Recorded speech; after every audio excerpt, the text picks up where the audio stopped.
Hello and welcome to World Business Report. I'm Michelle Fleury in New York. The world's biggest economy is slowing, but not by as much as it was feared. The US economy grew at an annualized rate of 2.1% in the April to June period. It follows growth of 3.1% in the first 3 months of this year. Spending by individuals was one of the bright spots and offset a poor performance from businesses and the export sector. That's something that could well be a reflection of President Trump's trade wars and will further cloud the picture when US Central Bank, the Fed, makes its interest rate decision next week. Well, for more on this, I'm joined by Jay Shambaugh. He is a former economic advisor to President Obama, who is now director of the Hamilton Project at the Brookings Institution think tank in Washington.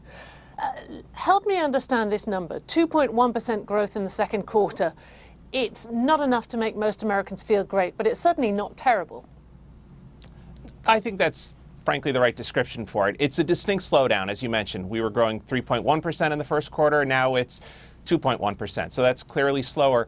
On the other hand, some of that 3.1% last quarter was a little artificial. So businesses were stocking up inventories, and that's really volatile. And then in this quarter, they were drawing them down. And so that held back growth a little bit. So I think the more worrisome thing than the headline number is what you mentioned in the open, is that export growth was negative, and actually non-residential or business fixed investment was negative as well. And you don't like seeing either one of those two things. It means kind of all the growth was coming from consumption pretty much.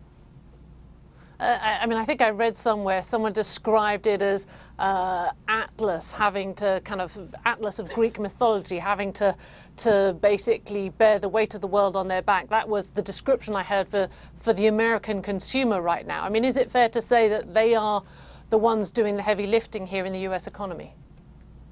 Certainly in this last quarter, and really over the last 4 quarters, a lot of growth has been resting on the consumer. And I think it's fair to say that's not something we necessarily want to see. It sounds a lot more like what was going on before the Great Recession, and I don't think that led to a lot of great outcomes. I think what we're seeing, though, is some of these numbers are pretty volatile, and so that's the only thing I would always caution. Lots of these stories get revised, and so sometimes after one report, people tell very strong stories, and 3 or 6 or even 12 months later, those stories turned out to have just gotten revised away in the data. So we don't want to overreact, but I think what we are seeing is a slowdown, not a sharp slowdown, but a slowdown nonetheless, and the underlying components aren't necessarily what we'd like to see. I mean, we've heard from institutions like the International Monetary Fund warning about the impact of trade headwinds.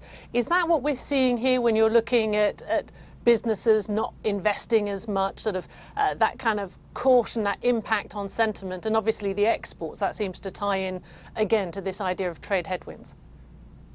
I think that's right. And I think there are two sides to it. So on the one hand, there is uncertainty coming out of trade wars or potential trade wars. And that's bad for, as you say, it's bad for business investment, because businesses say, well, I'm going to hold off and see what happens before they invest. And it's also bad for exports, obviously, because you have other countries retaliating against U.S. tariffs and making it harder for the U.S. to export to them.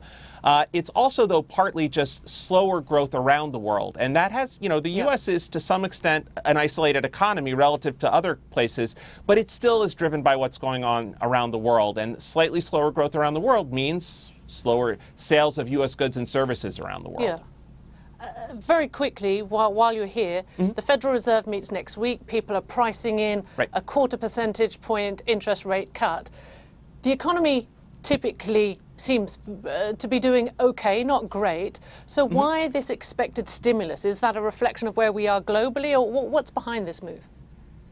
I think the biggest factor isn't anything that you see in this report as much as what we've been seeing in prices. And so the Fed is trying to have inflation around 2%, and they keep missing on the low side. And so I think there is a sense, well, maybe we've raised rates a little too much, or inflation slowed back down a little. It's been about 1.5 points over the last 4 quarters on the measure they like, instead of 2.